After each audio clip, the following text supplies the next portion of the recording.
you know, when you make a decision and you quickly realize that it was the stupidest decision that you could make. Well, right now is one of those times. It's like 30 degrees. It is very cold here in Seattle. And I bought an iced coffee. Like, very dumb decision. I'm real cold. I don't got gloves. My hand is freezing. It's just dumb Connor. I don't know why I'm still stuck in summer Connor mode. But welcome. Today, I am in Green Lake. This is the Find Me in Seattle show. I'm your host, Connor. Green Lake is in North Seattle, and I almost just slipped right there. It is very cold. As you can see, the dock that I'm on is all frozen over, and it's icy. We don't get the icy times like this in Seattle very often, and so when it is sunny like this and it's clear, but it's cold and it's crisp, it's just like some of the best days that you can get. And I'm lucky enough to be here in Green Lake today. And yeah, there are decent people out. All right, so Green Lake, let's set this down. Green Lake is an interesting place for me. I've got a long history in Green Lake related to work, mostly because I used to work a lot with the Chamber of Commerce here. And when I was doing those maps,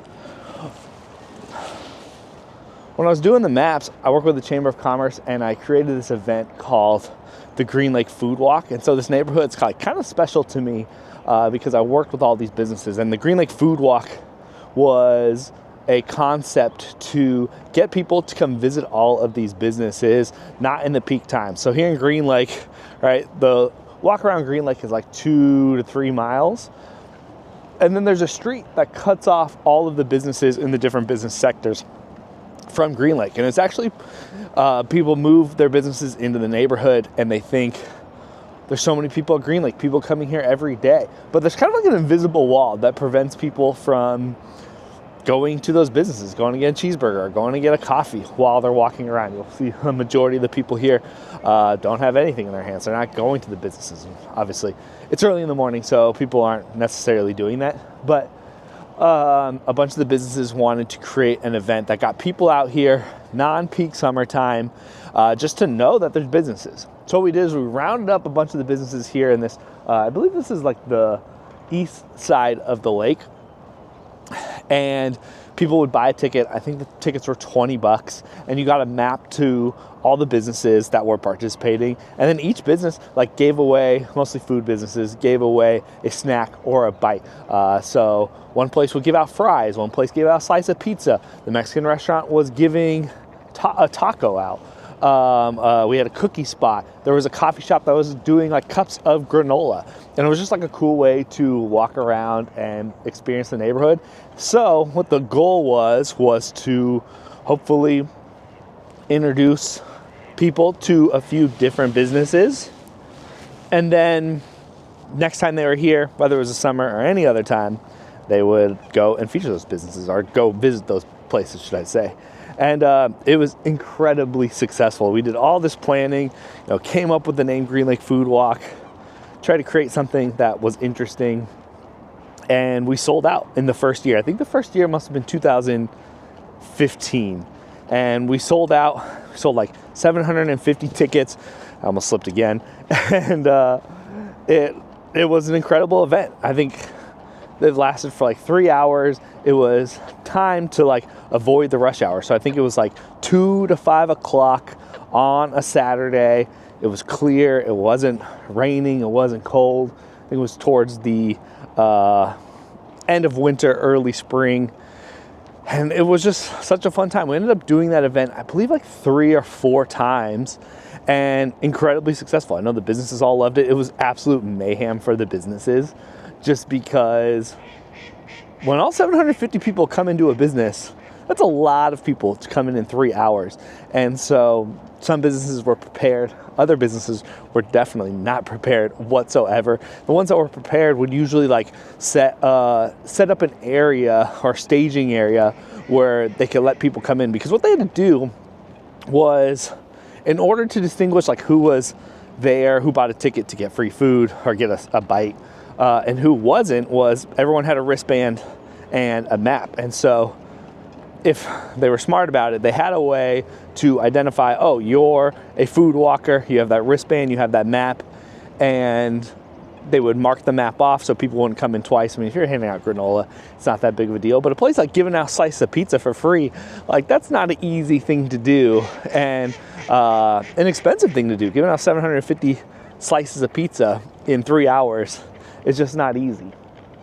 And so the smart places would create a place like on the side of the restaurant or on the side of the counter where they could take in those customers while servicing the normal customers. And it was just like a crazy experience. All of that money was donated to the Green Lake Chamber of Commerce. And what they do is they, just like every other Chamber of Commerce, they are a volunteer organization that comes together that's ran by other business owners in the neighborhood, and their goal is just to like help curate a community, connect the business owners so they're all as one when especially big things happen, and where they all need to be in communication, and they help each other drive business and stay as a community.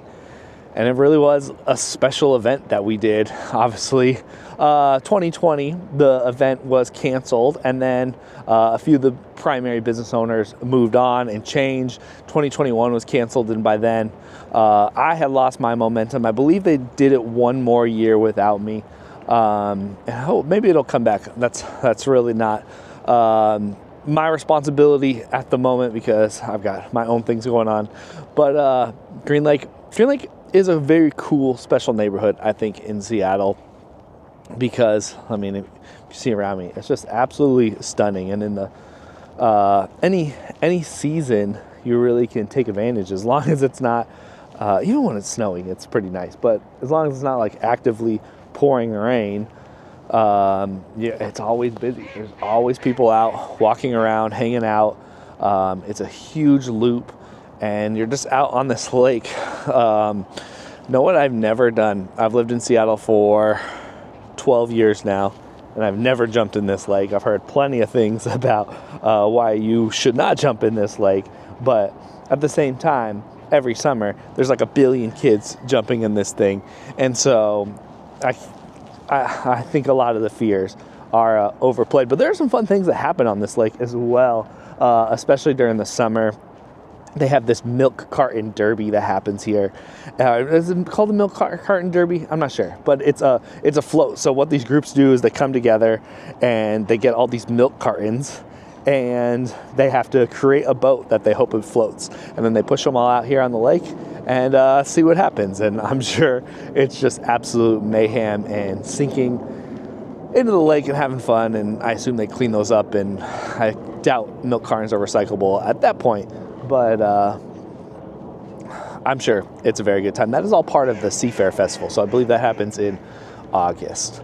But Connor, why are you in Green Lake today? Well, one of my primary marketing services is making short form videos on your phone, and I found that one of the best clients to get are real estate agents who have listings and want to make short little TikToks and Instagram reels featuring their listings. And so today I'm at a really cool house. I'm not going to be showing it here in the video, but I'm sure it'll already be sold by the time this comes out. And the house is really cool. It's like on Green Lake. It's on Green Lake Way and looks out onto the lake. And so pretty excited. You don't get to go into houses. I mean, there's probably like less than 50 houses that actually sit on the lake. And so getting a chance to go in one and make a video is a cool opportunity. That's why I think it's going to sell very, very fast and be a very popular, big, $300 mansion. But all right, that is Green Lake. I'm Connor. This is Find Me in Seattle. Don't forget to like and subscribe. And if you have any questions about Seattle, you want to know anything about me, I'm here for you. Time to drink this cold coffee. I didn't drink it once during the video. Cheers.